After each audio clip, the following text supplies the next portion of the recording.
On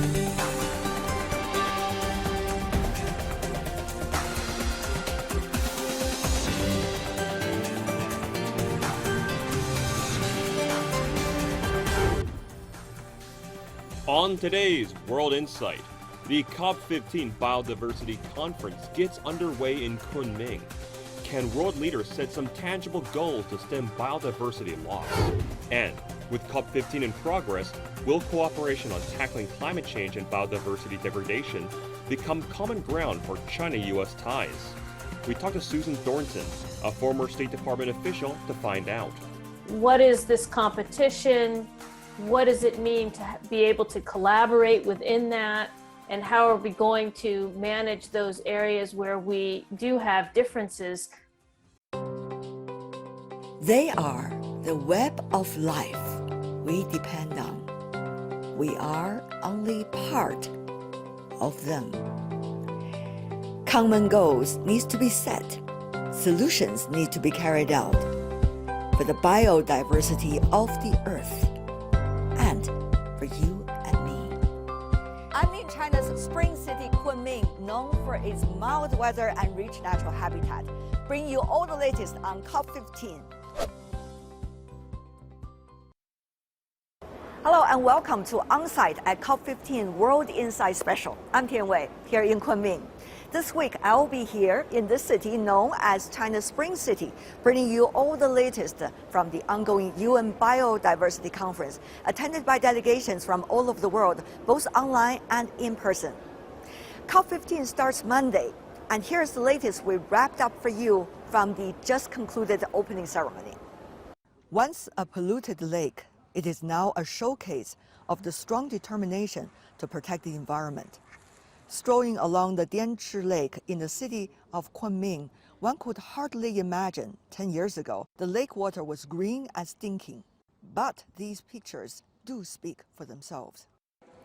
That change has been taken note by delegates attending the ongoing COP15 or UN Biodiversity Conference. They need inspirational case studies like that of the Dianchi Lake to rally the world and encourage confidence in reversing the trend of biodiversity loss. We need best practice sharing for sure, and we need science, and we need all kinds of innovations that not only supported by the government agencies, but also by involvement of all communities, including business, including education researchers, and including the private companies, so we can come together as a global communities, so we can really share a future for all life on Earth.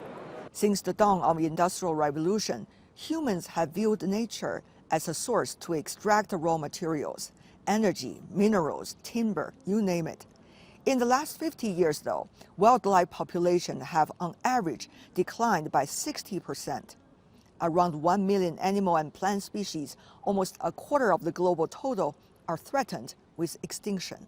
There were earlier attempts to solve the growing problem, but the deadline for goals set earlier were hardly met. So the 5-day meeting is to set the stage again for a new global framework to reverse biodiversity loss by 2030. The draft of the proposed new framework lists 21 targets for urgent actions. The main proposals protect at least 30% of land and of sea areas globally, and increase funding to at least $200 billion per year on that. Now, delegates from all over the world are presenting their views at the ongoing COP15. What they realized together is, even though there was progress being made earlier, there's no breakthrough. What they need now is both being ambitious and inclusive in setting the goals, and even more importantly, actions and results. Tian Wei, CGTN, Kunming. The ongoing COP15 this week is only the first part of this crucial meeting. Due to the pandemic, the second part of COP15 is likely to be held next April. Then, 195 countries and the European Union are expected to adopt a new global framework to reverse biodiversity loss over the next 2 decades. So what are the priorities for making this framework a reality? How to ensure everyone pitches in? So what can China do to promote biodiversity? We gathered voices from different parts of the world and brought to you this discussion.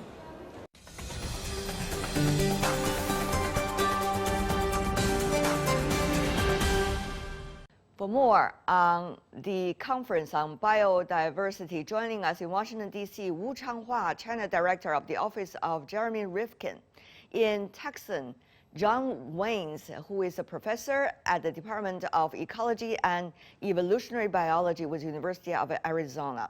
In San Francisco, Peter Knights, founder and president of Wild Aid. Last but not least, in Vancouver, Kai Chen, professor at the Institute of Resources, Environment and Sustainability with the University of British Columbia.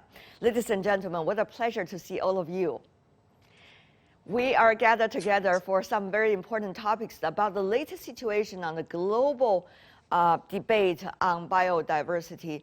We know this conference has been postponed several times. How are we going to see, what's going to take place in China, in Kunming, related to next April, coming April? How are these two conferences related? Mr. Knights. Well, I think the common understanding now is that everything, and it doesn't just not about biodiversity and climate change, all these issues, but health as well. All these issues are integrated. We have to deal with them all in one measure, because the things that threaten the environment and the climate also threaten health, and things that threaten things like deforestation, which are contributing to climate change, are also impacting biodiversity. So we have one major problem, which is that we're over-consuming and over-exploiting the planet's resources. And these things all need to be dealt with at the same time. Right. Professor Chen, of course, earlier we understand that the conference was going to be in this sequence. Once is the conference on biodiversity, and then it's going to be the conference on climate change, but now we see it goes a little bit differently. So how should we see the sequence of development and commitments by global leaders and countries?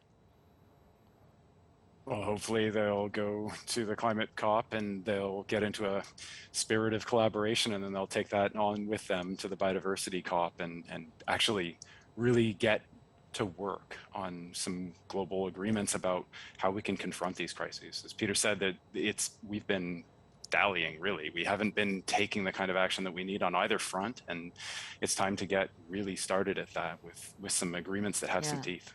Yeah, Ms. Wu, it is not just, as some of the other panelists have suggested, not just about biodiversity, but also about health. Recently, we have been seeing this debate. Without vaccination, especially vaccination for the developing world, how would delegates be able to really gather together coming April, be able to really negotiate? As we know, it takes face-to-face discussions. That's a realistic challenge, and a particular look at the inequality issue actually around the vaccination between developed and developing countries. They are very diverse, and somehow, hopefully, through the UN COVAX and other initiatives and the support and donation from many developed countries, as well as actually from emerging economies like China and others. So, vaccination will become actually universal. So that everyone is better prepared when they come to Kunming for the negotiation. The negotiation is critical in a way because, we're talking about both the biodiversity losses and the climate change. Those are two, I call like a code red global challenges. And the timing is critical and urgent. And we do need to get all the leaders, different countries coming together and really reach agreement and come up with the solutions and acting together to attack those challenges. We understand that nobody is wasting the time while the negotiations are so tough. Tell me how much has been achieved even before the conference? There's been very few, if any, public commitments before any negotiations go on. I think, we are at the time, as mentioned, we need some concrete commitments on the line now. And so far, there hasn't been many of those in either of those conferences. But we are at that ninth hour right now where we really need some concrete targets, some concrete goals, and some accountability to actually get people to move this ball forward. Yeah.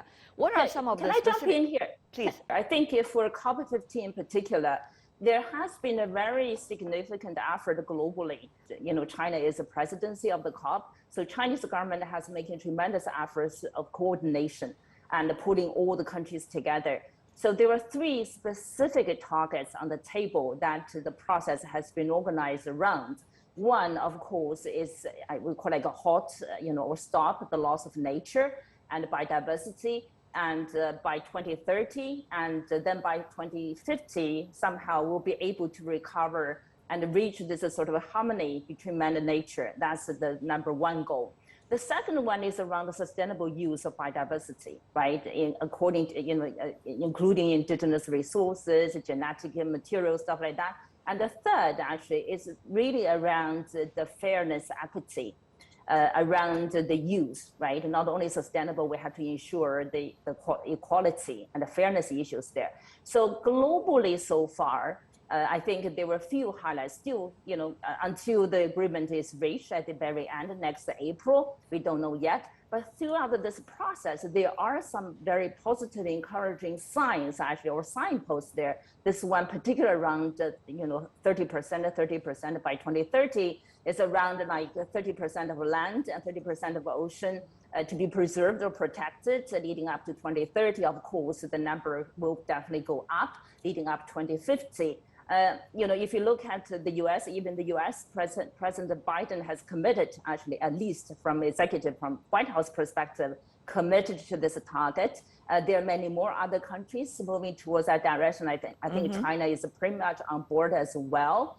I know the numbers are controversial in a way because people are asking, say, why not higher, right? So there are people talking about 50%, even say 80%. We'll see. Negotiation is always a compromise process, but at least I think there are substances already on the table. But the 30% that we've been talking about land and sea, how did we come up with that number? What does that mean if we would be able to achieve that? Professor Chan.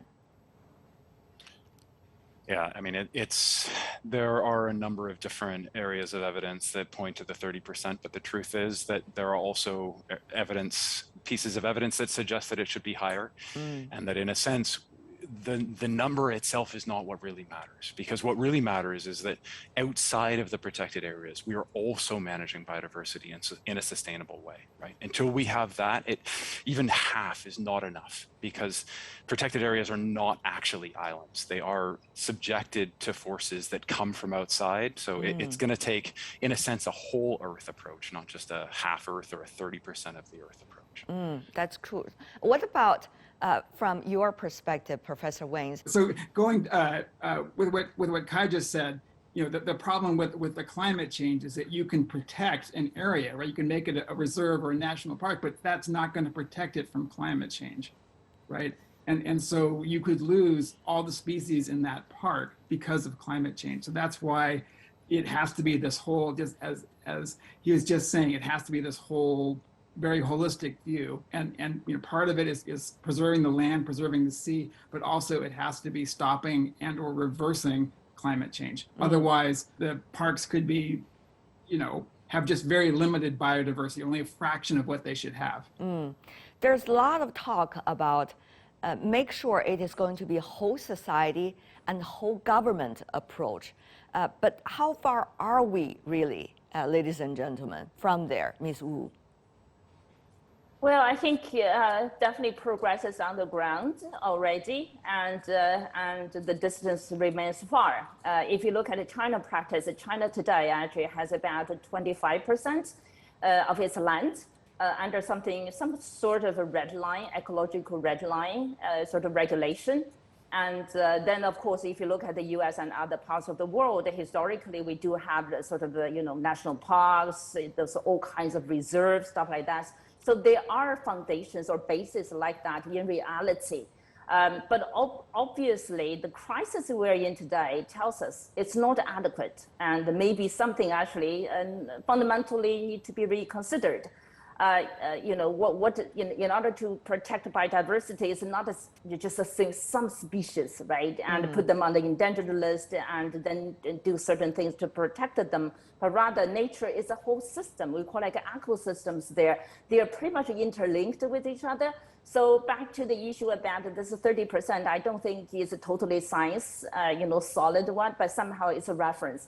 There are some sciences in it, and that's why 30%, and more probably more on the practical side. But somehow, besides of course, the planetary boundary side, actually, then there's the other side, which is the people's well-being. people as a species living in the ecosystem, we had to make sure, we survive, right, there as well. So it's complicated in a way that's going to require lots of thinking or reconsideration in terms of redesigning the policy framework with specific targets, milestones to be set in place so that we're going to be moving up towards a more sustainable future. But today we do have to start somewhere. Mr. Knights. Well, the 30% is one thing, but as we just mentioned, you actually also have to implement it and enforce it. So drawing a line in the sand is great, but then it actually has to stick. So we work, for example, on marine reserves around the world. About 60% of the marine reserves in the world have no real practical enforcement. So they're a line on a map, but nobody's actually making sure that the protections that are supposed to be put in place are there. So it's a good start to designate this area, but we also then have to effectively protect it. And we also have to look after, as we've mentioned, the communities surrounding those areas, and ensure that they have some kind of sustainable development in the future. One of the things is about timing. We all know that different countries' economies at different development stage, and that has been an argument for the climate change issue, common but differentiated responsibilities. Now, for biodiversity, one would argue it could also apply to such principle. Meanwhile, the transition from one kind of doing business or making a living earlier through different generations of industrialization pretty much started all from the West to another very different lifestyle and production style. It would take quite some time for this transition, particularly for the developing countries. So how should we understand the importance that we are working for the better goals, but at the same time, we're not going to have enormous collateral damage on the road? So it has to be a balance, and obviously we need sustainable development for people in poverty, absolutely, which China has been so successful at bringing people out of poverty in the last few decades. But in some cases, it's been at an environmental cost, which has to be paid at some point. So I think it's got to just be a balanced approach where, yes, we obviously need to bring people out of poverty, but at the same time, if they destroy the environment in the process, you may actually plunge them back into poverty. So you've got to take both these things in balance and account as you develop in a sensitive way to the environment. And I also think the richer countries have to help support those less wealthy nations in this process, because that's the equity issue that we have to address on climate change and everything else. The developed world made itself through creating climate change. And if we expect other people to move forward, then we need to help them in that process. So there's that equity issue, which is a very sticky one, but does need to be addressed about supporting the less wealthy nations in how they deal with both countering biodiversity loss and in countering climate change. Professor Chan. I agree completely with Peter. It's from an ethical perspective, the more developed nations have benefited from many years of colonization and from policies and from an global economic framework that has enabled us to continue developing in a way that has seen the extraction of natural resources from many parts of the tropics, from less developed nations, and that has to stop, and it has to stop in relation to both climate and biodiversity law. So absolutely, it's part of the responsibilities of the richer nations to subsidize the transformation towards sustainable economies. It has to be that way. It has to be that way, but it's easier said than done, isn't it? That's as we have been seeing, over the climate change debate, Ms. Wu. Yeah, besides what Peter and Kai have said, I do want to add another perspective. I think one, encouraging thing is that, this is a big data, age of big data, right? And there's tremendous, amount of data coming out for us to understand. This is sort of developed versus developing countries around biodiversity or nature or ecosystem services there.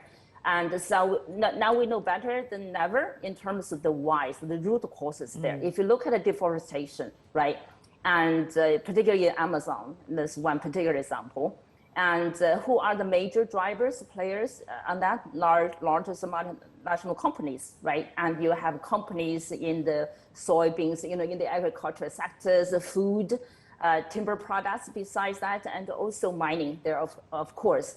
And the second major player, sort of related to that actually, is the financial institutions there, right? And so you started to, not just the governments actually, you have all those major corporate players who are pretty much the engine of our global economy, playing such a big role. They are, of course, making money, tremendous amount of money. And to a certain extent, actually, more and more companies are emphasizing their sort of corporate social responsibility or sustainability. They started to pay more attention actually to local communities as well as biodiversity there. But we do have a historic record there, right? We know why we got to where we are today. So there is a sort of a common but differentiated responsibility element there. So besides multinational companies there, or financial institutions there, banks, stuff like that, governments actually also need to take actions because they are the regulators. They make laws, regulations, standards. They have to make sure actions like that wouldn't be allowed anymore, right? And so this is going to require another level of collaboration, among countries, both developed and developing countries, but not only governments, but also corporate world. One could argue now this is even more challenging because of geopolitics compared to years ago when the climate change debate was underway. It's becoming ever more complicated. Ms. Wu, what's your take on that? Will that make the governments more united on this issue? Will they compete for a good reason? That probably is an interesting question. Definitely. It's a very difficult question as well. I think from science perspective, if you look at IPCC and also the Nobel Prize award for physics announced today, and more than ever, we know for sure that climate is changing. We know the reasons there. And for the solution part, it requires unprecedented global partnership, humanity coming together to work with each other. But then in reality, the difficult situation, particularly between US and China, this geopolitical rival saga is not helping at all. To a certain extent, I think somehow this needs to become a global debate. And we do need to demand actually political leaders of two countries just sit down together. And not only for the sake of their own countries, rivalry purposes, stuff like that, but really for the sake of the humanity, for the sustainability of the humanity. It's not only their obligations, responsibilities, but more so an opportunity, because the two largest economies are big enough, are strong enough, powerful enough, who will be able to steer the whole ship actually towards a different direction that's needed more urgently than ever. Right. Professor I'd like to Wayne? pull us back for a moment, actually, if we can, to the point that Ms. Wu raised earlier about bringing companies into these conversations, right? Because in many nations, there's not a capacity to act if it is in direct opposition to the companies, because there's so much power in these large multinational companies. And there's actually an international treaty, the Energy Charter Treaty, that stands in the way of many nations taking aggressive climate action, because companies can sue for damages associated with that aggressive climate action. And so one of the key pieces that I hope will be on the table at the climate COP will be to move away, to undo this Energy Charter Treaty effectively in the context of climate action. Mr. Knight. I just want to go back to what was said there, and I wholeheartedly agree. If the US and China lead this, the world will follow. It's as simple as that. If the US and China can forget their differences in other areas, which frankly are relatively small in the big picture of human survival on the planet, if the US and China can lead, the European Union, the other countries will come along. And so this is essential, both in the biodiversity and the climate change. These are the key nations that can lead the world into a better and safer future. And my great hope is the leadership in both countries gets together and rallies the world around them. It's a huge opportunity. Wu Changhua, John Waynes, Peter Knight, and Kai Chen, thank you so much for being with us. You're watching On Site at COP15 World Insight Special of the ongoing UN Biodiversity Conference. Still to come in our special program. With COP15 in progress in China, will cooperation on tackling climate change and biodiversity degradation become common ground for China and the US? I asked Susan Thornton that question, former State Department official. Next. They are the web of life we depend on. We are only part of them. Common goals need to be set Solutions need to be carried out for the biodiversity of the earth and for you and me. I'm in China's spring city, Kunming, known for its mild weather and rich natural habitat. Bring you all the latest on COP15. Welcome back. I'm Tian Wei with On-Site at COP15 World Insight Special. With the UN Biodiversity Conference in progress now in Yunnan, will cooperation on tackling climate change and biodiversity degradation become common ground for China and the U.S.? The Biden administration tried to clarify over the past few weeks its China policy. The meeting between senior Chinese diplomat Yang Jiechi and U.S. National Security Advisor Jake Sullivan in Zurich has been described as constructive. One of the key points agreed upon was that the two sides will take measures to seek peaceful coexistence and exercise joint efforts to bring China-U.S. relations back on the right track. But will actions match these promises, with the two countries' presidents likely to speak via video link? I asked Susan Thornton, former Acting Assistant Secretary of State for East Asian and Pacific Affairs.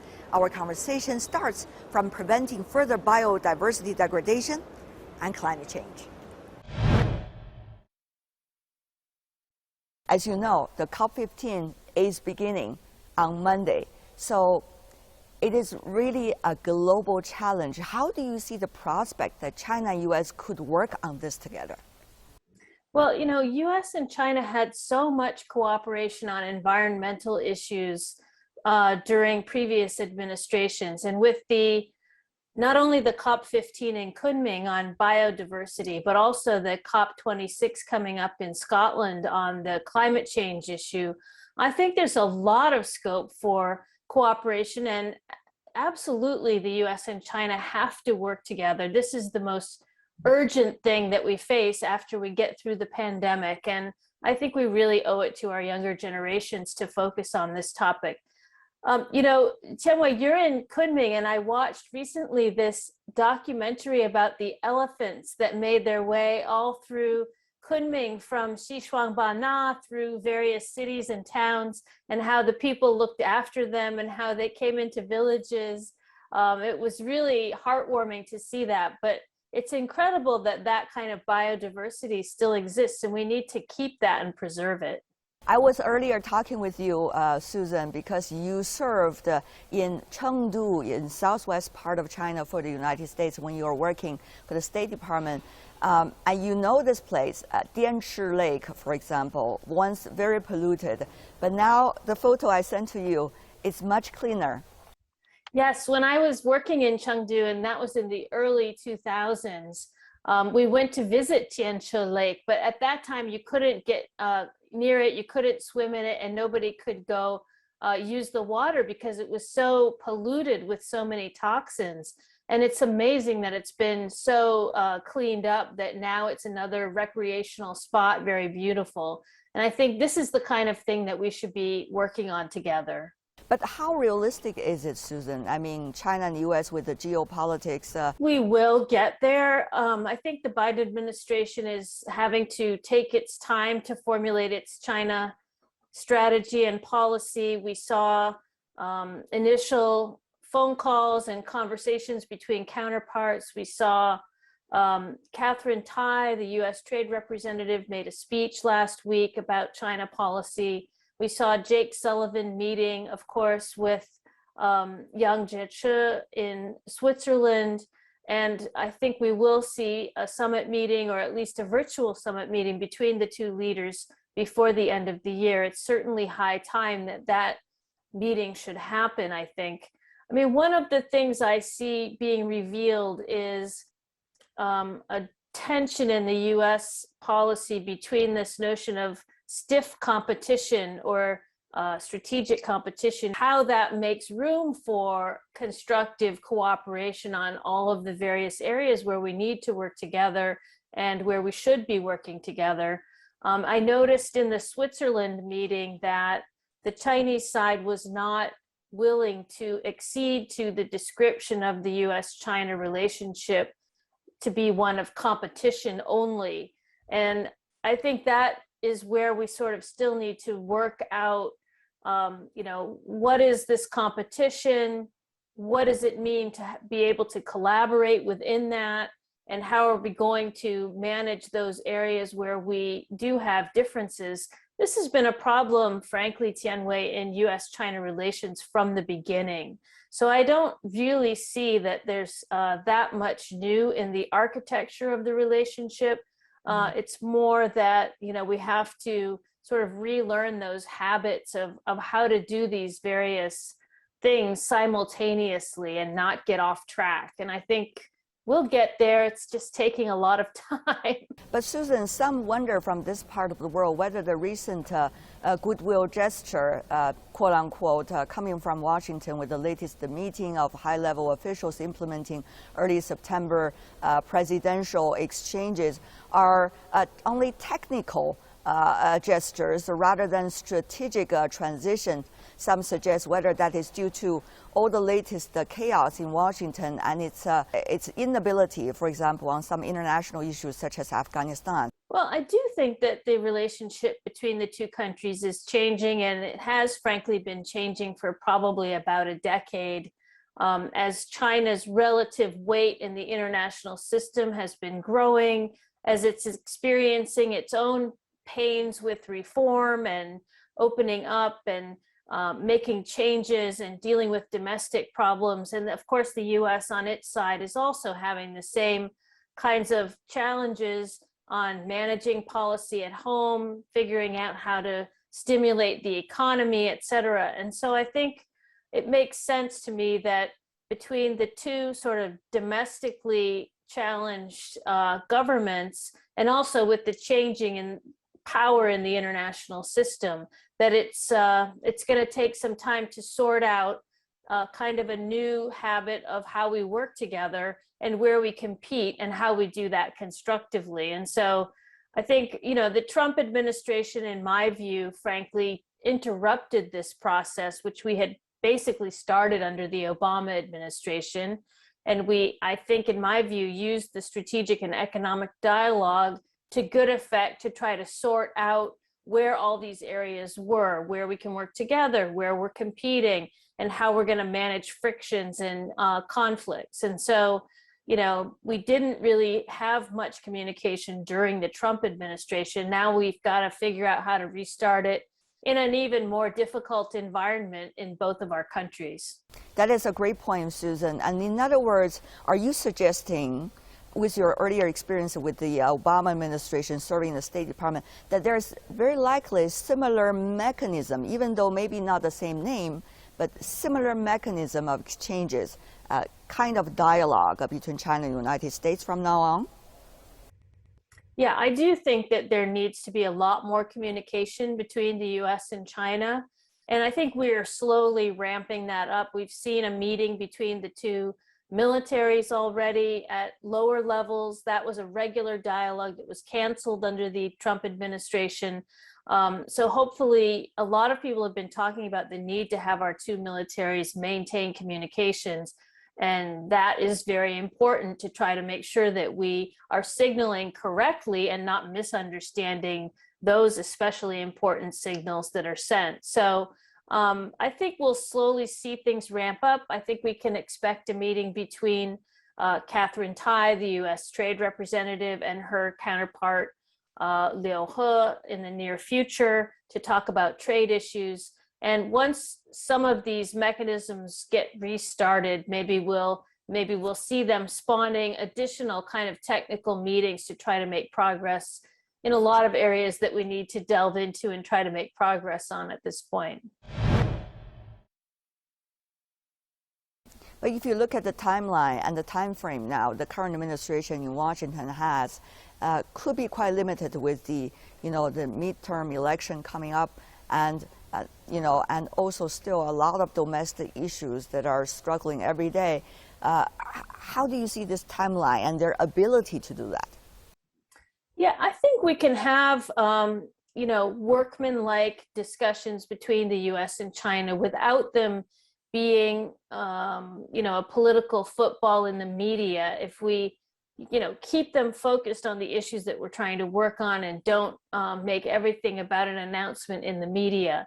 The problem is that we both have very fraught political seasons coming up over the next year, and it does make it a little bit more high stakes and maybe a little bit more difficult to do things behind closed doors. But I hope that we can start to get some pragmatic discussions going about some of the areas where we're kind of stuck, and it's very counterproductive, the place where we've ended up. And we have a lot of issues like that we need to try to work through with each other. So you're saying the Switzerland talk seems to be a much more appropriate ambience between China and the United States than, let's say, the Alaska talk. Yeah, I mean, I am always a fan. In diplomacy, you need to create some space in order to discuss what the constraints are on both sides, and to try to figure out if there's some overlapping area to move forward. You can't, do everything in the media, which only narrows the options and the space and the flexibility that each side has for discussions. So keeping things out of the media until you know whether or not there's space to move forward, I think is a better idea. And I saw that the meeting in Switzerland was a pretty low profile meeting, and both sides were fairly restrained in their statements about the meeting afterwards, and they were fairly similar. And I think that's what we should be shooting for over the next few months, to try to get some of these conversations to take traction and get progress on the problem areas. Do you think with the very different personalities that are on the foreign affairs front in the United States, will that be the vision? Well, I think it's mainly coming from President Biden. He's, of course, got a lot of domestic challenges, and those seem to be taking, front and center attention right now. But certainly he wants to make progress also on the foreign policy agenda, and the two are linked. There's no way to delink them at this point.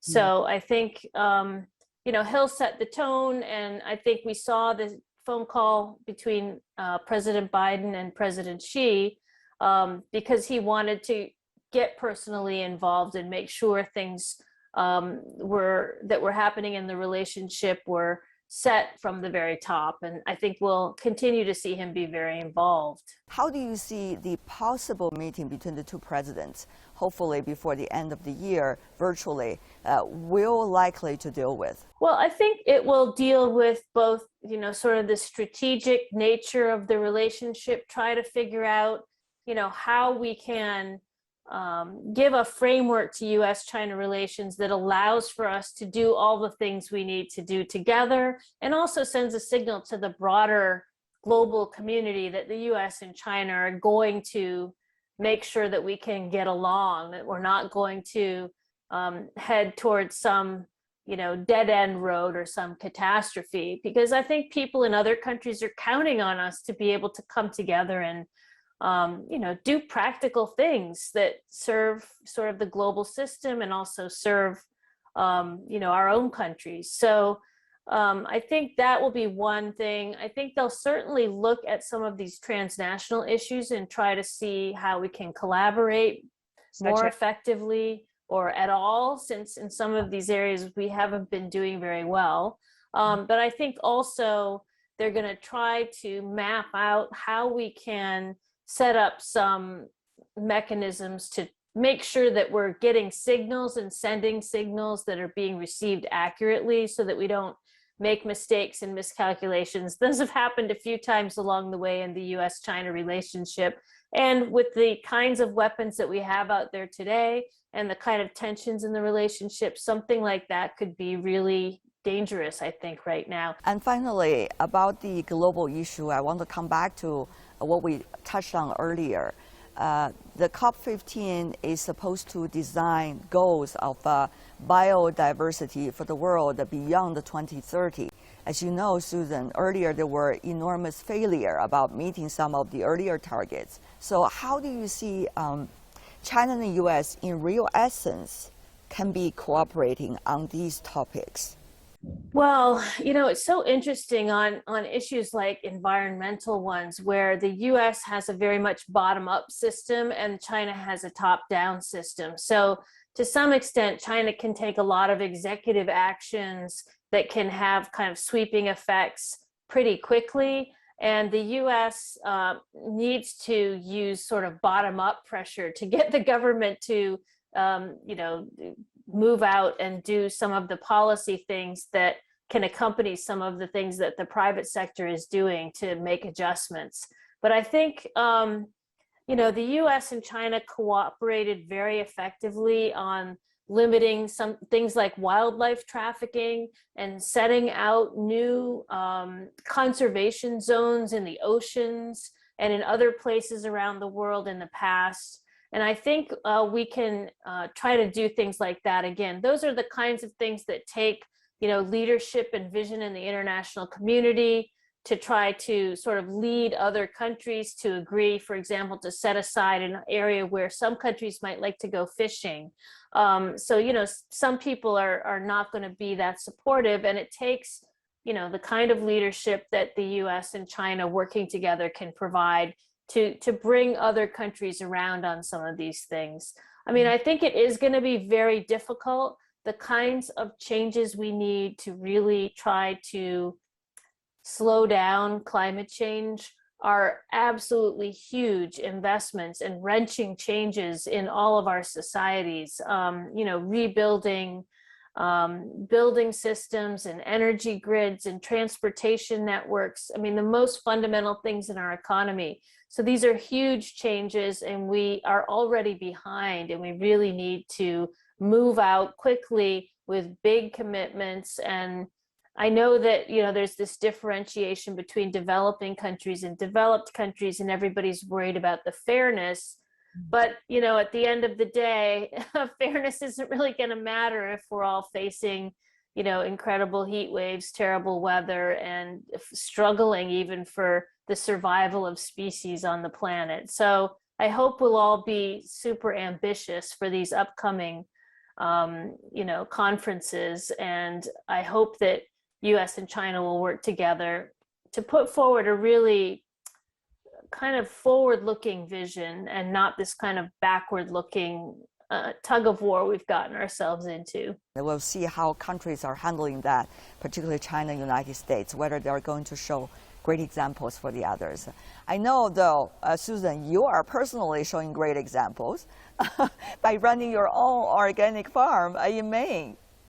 That's right. We have a major vegetable growing operation going on here, along with animals, and trying to rejuvenate the soil and the grasses and the fields and all the woods and forests here. So it's a tiny spot on the planet, but everyone has to do their part, and I'm trying.